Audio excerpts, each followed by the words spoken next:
ಹಳಿಯನಂತೂ ಮಾತಾಡ್ಸಿದ್ರಿ. ಸೊಸೆ ಕಾಂಟ್ಯಾಕ್ಟ್ ಅಲ್ಲಿ ಇದಾರಾ? ಶೋಭಾ ಶೆಟ್ಟಿ ಅವರು ಸರ್ ಇಲ್ಲ ಸರ್, ಕಾಂಟ್ಯಾಕ್ಟ್ ಅಲ್ಲಿ ಇಲ್ಲ ಸರ್. ಕಾಂಟ್ಯಾಕ್ಟ್ ಅಲ್ಲಿ. ಅವರು ಬಿಸಿ. ಸರ್ ನಾನು ಹೇಳಿದ್ನಲ್ಲ, ನಾನು ಸಂಬಂಧಕ್ಕೆ ವ್ಯಾಲ್ಯೂ ಕೊಡ್ತೀನಿ ಸರ್. ಹ್ಮ್. ಆ, ನಾನೆಷ್ಟು ಚೆನ್ನಾಗಿ ಆ ಸಂಬಂಧಕ್ಕೆ ಬೆಲೆ ಕೊಡ್ತೀನಿ, ಅವ್ರು ಅಷ್ಟೇ ಕೊಟ್ರೆ ನನಗೂ ತುಂಬಾ ಖುಷಿ ಆಗುತ್ತೆ ಸರ್. ಹ್ಮ್. ಒಬ್ಬ ವ್ಯಕ್ತಿ ನಮಗೆ ಬೆಲೆ ಕೊಟ್ಟಿಲ್ಲ ಅಂದ್ಮೇಲೆ ಆ ವ್ಯಕ್ತಿಗಳ ಬಗ್ಗೆ ನಾನು ಜಾಸ್ತಿ ತಲೆ ಕೆಡಿಸ್ಕೊಳಕ್ ಹೋಗಲ್ಲ ಸರ್. ಅವು ಹೇಳಿದ್ನಲ್ಲ ಸರ್, ವ್ಯಕ್ತಿತ್ವ ಉಳಿಸ್ಕೊಂಡು ಹೋಗ್ಬೇಕು ಸರ್ ಮನುಷ್ಯ ಯಾವತ್ತೂ ಕೂಡ ಜೀವನದಲ್ಲಿ. ಯಾಕೆ ಈ ಮಾತು ಹೇಳ್ತಾ ಇದ್ದಾರೆ ಸೊಸೆ ಬಗ್ಗೆ ಕೇಳೋದಕ್ಕೆ ಅಂತ? ಸರ್ ಏನೋ ಗೊತ್ತಿಲ್ಲ ಸರ್ ನನಗೆ. ಮನಸ್ತಾಪ ಯಾವುದು ಕೂಡ ಇಲ್ಲಿವರೆಗೂ ಆಗಿಲ್ಲ.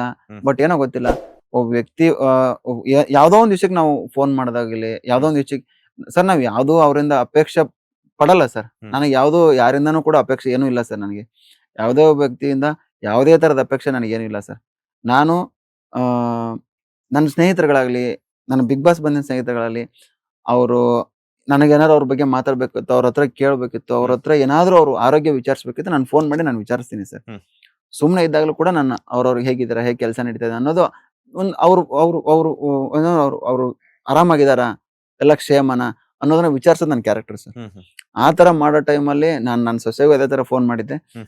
ಸುಮಾರು ಒಂದಲ್ಲ ಎರಡಲ್ಲ ಸುಮಾರು ಸಲ ಫೋನ್ ಮಾಡಿದಾಗಲೂ ಆ ಫೋನಿಗೆ ರೆಸ್ಪಾನ್ಸ್ ಬಂದಿಲ್ಲ ಅಂದಮೇಲೆ ಹ್ಮ್. ನನಗೂ ಯಾಕೋ ಮನಸ್ಸಿಗೆ ಬೇಜಾರಾಯ್ತು ಸರ್. ಅದಕ್ಕೆ ನಾನು ಸುಮ್ಮನೆ ಆಗ್ಬಿಟ್ಟೆ ಸರ್. ಯಾಕೆ ಈ ಕ್ವಶನ್ ಕೇಳಿದ್ರೆ ಅಂದ್ರೆ ಇತ್ತೀಚೆಗೆ ಅವರು ಒಂದಷ್ಟು ಡಿಜಿಟಲ್ ಪ್ಲಾಟ್ಫಾರ್ಮ್ ಗಳಲ್ಲಿ ಶೋಭಾ ಶೆಟ್ಟಿ ಅವರು ಸೋಷಿಯಲ್ ಮೀಡಿಯಾ ಇಂದ ದೂರ ಇದ್ದಾರೆ ಅಂತ ಕೇಳ್ಪಟ್ಟೆ. ಹಾ ಸರ್. ಸೊ ಅಟ್ಲೀಸ್ಟ್ ನಿಮ್ ಜೊತೆ ಆದ್ರೂ ಕಾಂಟ್ಯಾಕ್ಟ್ ಅಲ್ಲಿ ಇರ್ತಾರೆ ಅಂತ ಹೇಳ್ಬಿಟ್ಟು ಕೇಳಿದೆ. ಸರ್ ಅದನ್ನ ನೋಡಿನೇ ನಾನು ಫೋನ್ ಮಾಡಿದೆ ಸರ್ ಸುಮಾರು ಸಲ. ಹ್ಮ್. ಬಟ್ ಅದು ಅದಕ್ಕೂ ರಿಯಾಕ್ಟ್ ಮಾಡಲಿಲ್ಲ ಅವರು. ಹ್ಮ್. ಅದಕ್ಕೆ ನಾನು ಸುಮ್ಮನೆ ಆಗ್ಬಿಟ್ಟೆ ಸರ್. ಕೊನೆ ಬಾರಿ ಯಾವತ್ತು ಮಾತನಾಡಿದ್ರು ಅವ್ರ ಜೊತೆ ನಿಮ್ ಜೊತೆ? ಸರ್ ನಾನು ಲಾಸ್ಟ್ ಒಂದ್ಸಲ ನಮ್ದು ಗರ್ಲ್ಸ್ ವರ್ಸಸ್ ಬಾಯ್ಸ್ ಶೋ ನಡಿಬೇಕಾದ್ರೆ ಹಾ, ಹಾ. ಅಲ್ಲಿಗೆ ನಾನು ಒಂದಿನ ಗೆಸ್ಟ್ ಆಗಿ ಹೋಗಿದ್ದೆ. ಹ್ಮ್. ಅವತ್ತು ಸಿಕ್ಕಿದ್ರೆ ಅವತ್ತು ಮಾತಾಡಿದೆ ಅಷ್ಟೇ ಸರ್. Okay. ಅದಾದ ನಂತರ ಮತ್ತೆ ಅವ್ರ ಕಡೆಯಿಂದ ನೀವು ಎಷ್ಟೇ ಸಲ ಕಾಲ್ ಮಾಡಿದ್ರು ಕೂಡ ರೆಸ್ಪಾನ್ಸ್ ರೆಸ್ಪಾನ್ಸ್ ಇಲ್ಲ ಸರ್. Okay. ಅವಾಗಲೇ ಅನ್ಸಿದ್ ನನಗೆ, ಹ್ಮ್. ನಾವು ಮುಟ್ಟಾಡ್ರು ಸರ್ ಆಕ್ಚುಲಿ. ಹ್ಮ್. ಸಂಬಂಧ, ಸ್ನೇಹಿತರು, ನನ್ನವರು, ತನ್ನವರು ಅಂತೆಲ್ಲ ನಾವುಗಳು ಅನ್ಕೊಂತೀವಿ. ಯಾಕಂದ್ರೆ ನಮ್ಗೆ ಅದು ಹುಟ್ಟತಾನೆ ಬಂದ್ಬಿಟ್ಟಿದೆ, ನಮ್ಮ ಸ್ವಭಾವದಲ್ಲೇ ಬಂದ್ಬಿಟ್ಟಿದೆ. ಹ್ಮ್. ಅಯ್ಯೋ ಅಂದ್ಬಿಡ್ತೀವಿ.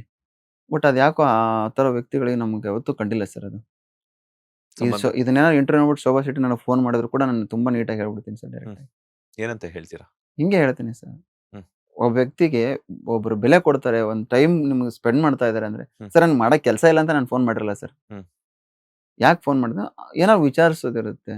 ಹ್ಮ್. ಹೇಗ್ ನಡೀತಾ ಇದೆ, ಎಲ್ಲ ಆರಾಮಾಗಿದ್ಯಾ, ಏನಾದ್ರು ಪ್ರಾಬ್ಲಮ್ ಇದೆಯಾ, ಎಲ್ಲ ಓಕೆನಾ, ಏನಾದ್ರು ಜೀವನದಲ್ಲಿ ಆಗ್ಬೇಕಾಗಿದ್ಯಾ, ಏನಾದ್ರು ಮಾಡ್ತಾ ಇದ್ದೀರಾ ಹೊಸದಾಗಿ, ಅದಕ್ಕೇನಾದ್ರು ತೊಂದರೆಗಳಿದಾವ, ಏನೋ ಒಂದಿರುತ್ತೆ ಸರ್ ಜೀವನದಲ್ಲಿ. ಫ್ಯಾಮಿಲಿ ಅಂತ ಬಂದ್ಮೇಲೆ ಮನೇಲಿ ಅಪ್ಪ ಅಮ್ಮ ಚೆನ್ನಾಗಿದ್ದಾರೆ, ಏನೋ ಒಂದು ಕೇಳೋದಿರುತ್ತೆ, ಏನೋ ಒಂದು ಮಾಡೋದಿರುತ್ತೆ. ನಾನು ಎಷ್ಟು ಜನಕ್ಕೆ ಮಾಡಿದ್ದೀನಿ, ನನಗೆ ಎಷ್ಟು ಜನ ಮಾಡಿದಾರೆ ಅಂತ ಹೇಳ್ಬಿಟ್ಟು ಅವ್ರವರೇ ನೋಡ್ಕೊಳ್ಳಿ ಸರ್. ಈ ಮನುಷ್ಯ ಸ್ಟಾರ್ಟಿಂಗ್ ಅಲ್ಲಿ ಚೆನ್ನಾಗಿರ್ತಾರೆ. ಹೋಗ್ತಾ ಹೋಗ್ತಾ ಹೋಗ್ತಾ ಬಿಡು ಇವ್ರು ನಮ್ಮವ್ರೆ 24 ಗಂಟೆ ನಾವ್ ಯಾವಾಗ ಕಾಲ್ ಮಾಡಕ್ಕೆ ಅಥವಾ ಮೆಸೇಜ್ ಮಾಡಕ್ಕೆಲ್ಲ ಶುರು ಮಾಡ್ಕೊಂತೀವೋ, ನಮ್ಮವ್ರು ಅನ್ನುವಂತ ಫೀಲ್ ಇಟ್ಕೊಂಡು ನಮ್ಮವ್ರು ಆಗಿರೋದಕ್ಕೇನೆ ನಾವು ಆತರ ಅನ್ಕೊಂತೀವಲ್ಲ ನಾವು. ಆ ಒಂದು ನಮ್ಮವ್ರು ಅನ್ಕೊಂಡೇ ನಾವು ಕಾಲ್ ಮಾಡ್ತೀವಿ. ಬಟ್ ಅವ್ರು ಹೋಗ್ತಾ ಹೋಗ್ತಾ ಹೋಗ್ತಾ ಯಾಕೆ ನಮ್ಮವ್ರು ಅನ್ಕೊಂಡಿರೋರೇ ನಮ್ಮನ್ನ ದೂರ ಮಾಡ್ತಾರೆ ಅಂತ? ಸರ್ ಅದನ್ನೇ ಹೇಳಿದೆ ನಾನು. ಇಲ್ಲಿ ವ್ಯಕ್ತಿ ಬೆಲೆ ಅಷ್ಟೇ ಸರ್, ಅವನ ವ್ಯಕ್ತಿತ್ವಕ್ಕೆ ಬೆಲೆ ಇಲ್ಲ ಸರ್. ನೀವು ಸರ್ ಹೊರಗಡೆ ನೀವು ಎಷ್ಟೇ ಒಳ್ಳೆಯವರಾಗಿರಿ, ಹ್ಮ್. ನಿಮಗ್ ಬೇಡ ಸರ್. ನೀವು ಕೆಟ್ಟವರಾಗಿದ್ದೀರಾ, ನೀವು ಮೃಗದ ತರ ಬಿಹೇವ್ ಮಾಡಿ, ಅವರೆಲ್ಲ ಅವ್ರಿಗೆ ಇಷ್ಟ ಆಗ್ತಾರೆ. ಹ್ಮ್. ಅದು ನಮ್ಮ ಜಗದ ನಿಯಮ ಸರ್. ಅದು ಸೃಷ್ಟಿನೇ ಆ ಥರ ಇದೆ ಸರ್. ಸರ್ ಶ್ರೀಕೃಷ್ಣ ಪರಮಾತ್ಮ ಎಷ್ಟೆಲ್ಲ ಒಳ್ಳೆ ಕೆಲಸ ಮಾಡಿದ್ರು ಸರ್. ನಾವೆಲ್ಲ ದೇವರು ಅಂತ ಸರ್. ಶ್ರೀಕೃಷ್ಣ ಎಷ್ಟು ರೂಪದಲ್ಲಿ ಇದ್ದಾರೆ ಸರ್ ಪರಮಾತ್ಮ. ಎಲ್ಲೇ ನೋಡಿದ್ರೆ ಶ್ರೀಕೃಷ್ಣ ಪರಮಾತ್ಮ ಅಂತಾನೆ ಇರೋದು ಸರ್.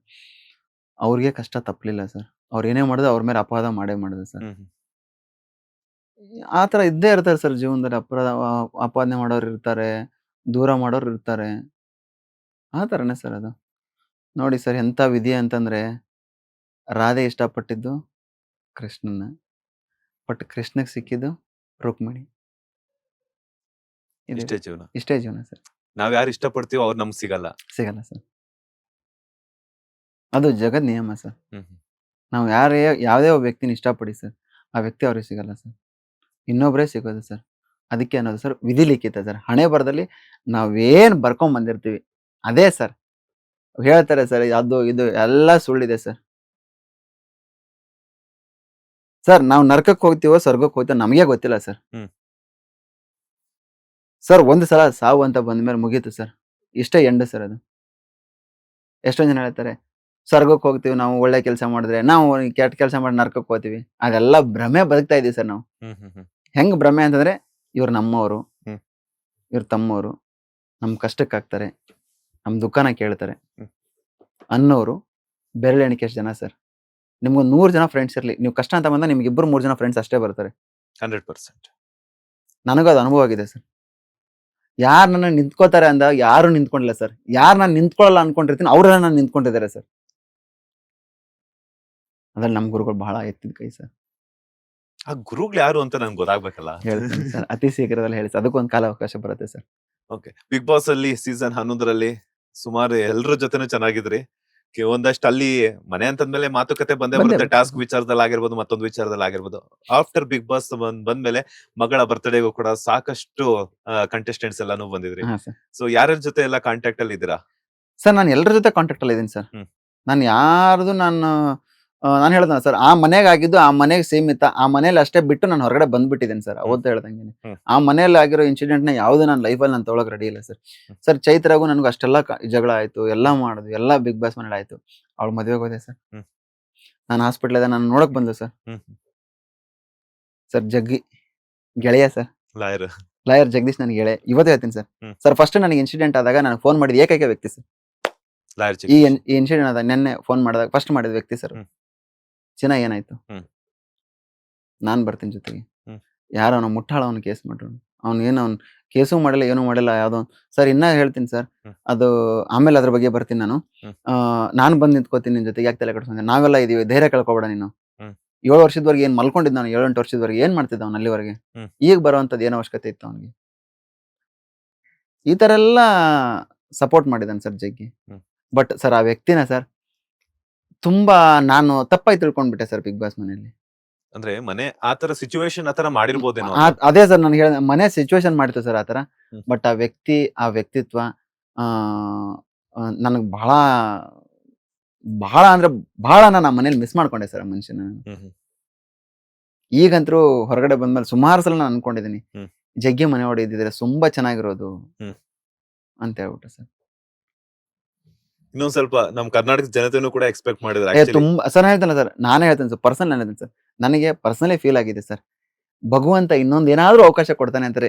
ಜಗ್ಗಿ ನಾನು ಇಬ್ರು ಬಿಗ್ ಬಾಸ್ ಮನೇಲಿ ಇರ್ಬೇಕು ಅಂತ ಆಸೆ ಸರ್. ನೆಕ್ಸ್ಟ್ ಸೀಸನ್ 12ಕ್ಕೆ, ಯಾಕಂದ್ರೆ ನೀವು ಅನ್ಫಾರ್ಚುನೇಟ್ಲಿ ಹೊರಗಡೆ ಬಂದಿದ್ದು ಲಾಯರ್ ಜಗದೀಶ್ ಅವರಾಗಿರ್ಬೋದು, ರಂಜಿತ್ ಅವರಾಗಿರ್ಬೋದು, ನಿಮ್ ಮೂವರ್ಗು ಕೂಡ ಅವಕಾಶ ಅನ್ನೋದು ಅಂದ್ರೆ ಇದೇನೋ ಹೇಳ್ತಾರಲ್ಲ, ಕೈಗೆ ಬಂದಿರೋದು ಬಾಯಿಗೆ ಬಂದಿಲ್ಲ ಅನ್ನುವಂಥದ್ದು. ಹಾ ಸರ್, ಅದು So, ನಮ್ ಅದೇ 3 ಜನಕ್ಕೂ ಹಂಗೆ ಆಯ್ತು ಸರ್. 3 ಜನಕ್ಕೂ ಹಂಗೆ ನೋಡಿ ಆಗಿದೆ. ಸರ್, ವಿಧಿ ಹೆಂಗಿರುತ್ತೆ ಅಂತಂದ್ರೆ, ಜಗ್ಗಿ ಮತ್ತು ನಮ್ಮ ರಂಜಿತ್ ಹೊರಗಡೆ ಬಂದ್ರು. ಅವ್ರು ಹೊರಗಡೆ ಬಂದ್ಮೇಲೆ ನಾನು ಅವ್ರು ಅದೇ ತರ ರೀಸನ್ಗೆ ಹೊರಗಡೆ ಬಂದೆ. ನಾನು ಹ್ಮ್. ಎಲಿಮಿನೇಟ್ ಆಗ್ಲಿಲ್ಲ, ನಾನು ಯಾರು ನಾಮಿನೇಟ್ ಮಾಡ್ಲಿಲ್ಲ, ಯಾರ ಜೊತೆ ಜಗಳನೂ ಮಾಡ್ಲಿಲ್ಲ. ಹಾಗೆ ನಾನು ಹೊರಗಡೆ ಬರ್ಬೇಕಾಯ್ತು. 3 ಜನನು ಕೂಡ ನಮ್ದು ಅದೇ ತರ ಒಂದು ಸಿಚುವೇಶನ್ಗೆ ನಾವು ಹೊರಗಡೆ ಬಂದಿದ್ದೀವಿ. ಬಟ್ ಹೇಳ್ದ ಸರ್, ವಿಧಿ ಲಿಖಿತ ಸರ್. ಅದೆಲ್ಲ ನಮ್ಮ ಕೈಯಲ್ಲೆಲ್ಲ ಏನೂ ಇಲ್ಲ ಸರ್. ನಾವೆಲ್ಲ ಅದು ನಾವು ಅನ್ಕೊಳ್ಳೋದು, ನಾವು ಅಜಂಪ್ಷನ್ ಮಾಡೋದು ಎಲ್ಲವೂ ತಪ್ಪಾಗುತ್ತೆ, ಎಲ್ಲ ರಾಂಗ್ ಆಗುತ್ತೆ ಸರ್. ಹ್ಮ್. ಆತರ ಸರ್ ನಾನು ಹೇಳ್ತೀನಿ, ಭಗವಂತನಾದ್ರೂ ಆತರ ಒಂದಿದ್ರೆ ಮಾಡ್ಬೇಕು ಅಂತಿದ್ರೆ, ಅವಿಬ್ರು ಒಂದೇ ಮನೇಲಿ ಒಂದೇ ತರ ನೋಡಕ್, ಒಂದೇ ಇದ್ರಲ್ಲಿ ನೋಡೋದಕ್ಕೆ ಅವಕಾಶ ಸಿಕ್ಕರೆ ಬಹಳ ಖುಷಿ ಆಗುತ್ತೆ. ನಿಮ್ಮ ಮೂವರ ಜೊತೆ ಅಂಡ್ ನಿಮ್ಮ ಸೊಸೆನೂ ಕೂಡ ಹಂಗೆ ವಾಪಸ್ ಬಂದಿದ್ದು ಆರೋಗ್ಯ ಸಮಸ್ಯೆಯಿಂದ. ಸೊ 4 ಜನಕ್ಕೆ ಸರ್ ಇಲ್ಲ ಸರ್, ಅವ್ರಿಗೇನ್ ಚೆನ್ನಾಗಿದ್ರು ಸರ್, ಆರೋಗ್ಯ ಏನು ಪ್ರಾಬ್ಲಮ್ ಇರಲಿಲ್ಲ ಸರ್. ಆಮೇಲೆ ಅದು ಸರ್ ಎಲ್ಲಾ ಹೆಣ್ಮಕ್ಳಿಗೂ ಕಾಮನ್ ಸರ್ ಅದು. ಹ್ಮ್. ಅದೇ ತರ ಅವ್ರಿಗೂ ಇತ್ತು ಸರ್. ಸರ್ ಅದೇ ಅವ್ರು ಬೇರೆ ಲ್ಯಾಂಗ್ವೇಜ್ ಅಲ್ಲಿ ಶೋ ಮಾಡ್ತಾರೆ, ಹ್ಮ್. 90 ದಿನ ಮೇಲೆ ಅಲ್ಲಿ ಇರ್ತಾರ ಮನೆಯಲ್ಲಿ. ಹ್ಮ್. ಇಲ್ಲಿ 1 ವಾರ ಇರಕ್ ಆಗಲ್ಲ ಅವ್ರಿಗೆ ಅಂತಂದ್ರೆ, ಹ್ಮ್. ಸರ್ ಮೆಂಟಲಿ ಮನುಷ್ಯ ಸೆಟ್ ಆಗ್ಬಿಟ್ರೆ ಸರ್, ನಾನು ಹೋಗ್ಲೇಬೇಕು ಅಂತ ನಿರ್ಧಾರ ಮಾಡ್ಬಿಟ್ರೆ ಏನು ಮಾಡಕ್ಕಾಗಲ್ಲ ಸರ್. ಅಂದ್ರೆ ಶೋಭಾ ಶೆಟ್ಟಿ ಅವ್ರು ಬೇಕು ಅಂತ ನಿರ್ಧಾರ ತಗೊಂಡೆ ಬಿಗ್ ಬಾಸ್ ಬಿಗ್ ಬಾಸ್ ಹೊರಗಡೆ ಬಂದಿದೆ ಬಂದಿದ್ದು ಸರ್ ಅವರು. ಗೊತ್ತಾಗ್ಬಿಡ್ತು ನಮ್ಗೆ. ಹಾ ಸರ್, ಏನಕ್ಕೋಸ್ಕರ ಆತರ ಡಿಸಿಷನ್ ತಗೊಂಡಿರ್ಬೋದು? ಗೊತ್ತಿಲ್ಲ ಸರ್ ಏನು ಅಂತ. ನೀವು ಬಂದ್ಮೇಲೂ ಕೇಳಿಲ್ವಾ? ಇಲ್ಲ ಸರ್, ಕೇಳಿಲ್ಲ. ಕೇಳಕ್ ಹೋಗಿಲ್ಲ. ಕೇಳಕ್ ಯಾಕೆ ತಗೊಳಕ್ ಹೋದೆ ಈ ತರ ಹಂಗೆ ಏನು ಹಿಂಗೆ? ಕೇಳಿಲ್ಲ ಸರ್. ಹೇಳಿದ್ರೆ ಆರೋಗ್ಯ ಸಮಸ್ಯೆ ಅಂತ ಹೇಳ್ತಾರೆ ಅಷ್ಟೇ. ಅದು ಅಷ್ಟೇ. ಯಾಕಂದ್ರೆ ಅದಾದ್ಮೇಲೆ ಬೇರೆ ಇನ್ನೊಂದು ಶೋ ಮಾಡಿದ್ರು. ಬಾಯ್ಸ್ ವರ್ಸಸ್ ಗರ್ಲ್ಗೆಲ್ಲ ಬಂದಿದ್ರು. ಸರ್. ಮೇ ಬಿ ಅಲ್ಲಿ ತೆಲುಗು ಅಲ್ಲಿ ಅಡ್ಜಸ್ಟ್ ಆದಷ್ಟು ಕನ್ನಡದಲ್ಲಿ ಅಡ್ಜಸ್ಟ್ ಆಗಿಲ್ಲ. ಅಡ್ಜಸ್ಟ್ ಆಗ್ಲಿಲ್ಲ ಸರ್. ಅಂಡ್ ಇನ್ನೊಂದ್ ಎಲ್ಲೋ ಒಂದ್ ಕಡೆ ಅವ್ರಿಗೆ ತೆಲುಗು ಅಲ್ಲಿ ಚೆನ್ನಾಗಿ ಮಾಡ್ಬೋದು ಅನ್ನೋಂತ ಕಾನ್ಫಿಡೆಂಟ್ ಇತ್ತೇನೋ, ಬಟ್ ಕನ್ನಡದಲ್ಲಿ ಆ ಕಾನ್ಫಿಡೆಂಟ್ ಬರ್ಲಿಲ್ಲ ಅನ್ಸುತ್ತೆ. ಸರ್ ಯಾವ್ದಕ್ಕೂ ಕಾನ್ಫಿಡೆಂಟ್ ಬರಲ್ಲ ಸರ್. ಹ್ಮ್. ಸರ್ ಈ ಬಾಟ್ಲಲ್ಲಿ ನೀರ್ ಕೊಟ್ಟಿದ್ದೀರಾ ಸರ್ ನೀವು. ನೀವು ಕೊಟ್ಟಿರೋದು ನೀರೇ. ನಾನು ಇದರಲ್ಲಿ ಅನುಮಾನದ ಮೇಲೆ, ಇದ್ರಲ್ಲಿ ನೀವು ಏನ್ ಕೊಟ್ಟಿದ್ದೀರಾ, ಹ್ಮ್. ನಾನು ಇದನ್ನ ಕುಡಿದ್ರೆ ಬದುಕ್ತೀನ ಸಾಯ್ತೀನ ಅಂತ ಹೇಳ್ಬಿಟ್ಟು ಅನುಮಾನದ ಮೇಲೆ ಕುಡಿದ್ರೆ ಅನುಮಾನ ಸರ್ ಅದು. ಅದು ಅನುಮಾನ ನನ್ನ ಕೊನೆವರೆಗೂ ಇರುತ್ತೆ ಸರ್. ನೀವು ಇದ್ರಲ್ಲಿ ಅಮೃತನೇ ಕೊಟ್ಟಿರ್ತೀರಾ, ಬಟ್ ನಾನು ಇದ್ರಲ್ಲಿ ವಿಷ ಅನ್ಕೊಂಡು ತಗೊಂಡು, ನಾನು ಇದ್ರಲ್ಲಿ ಬೇಡಪ್ಪ ಇದ್ರಲ್ಲಿ ವಿಷ ಕೊಟ್ಟಿದ್ರೆ ಅಂತ ತಗೊಂಡು ಡಸ್ಟ್‌ಬಿನ್‌ಗೆ ಹಾಕಿದ್ರೆ ಹ್ಮ್. ಅಮೃತನೂ ಹಾಳಾಗೋಗುತ್ತೆ ಸರ್.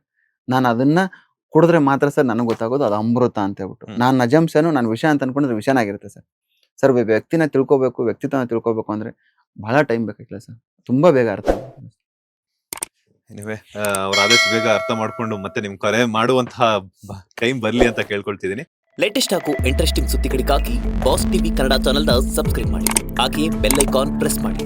ಇದರ ಜೊತೆಗೆ ಫೇಸ್ಬುಕ್, ಇನ್ಸ್ಟಾಗ್ರಾಮ್, ಎಕ್ಸ್ನಲ್ಲೂ ಮಿಸ್ ಮಾಡದೆ ಫಾಲೋ ಮಾಡಿ.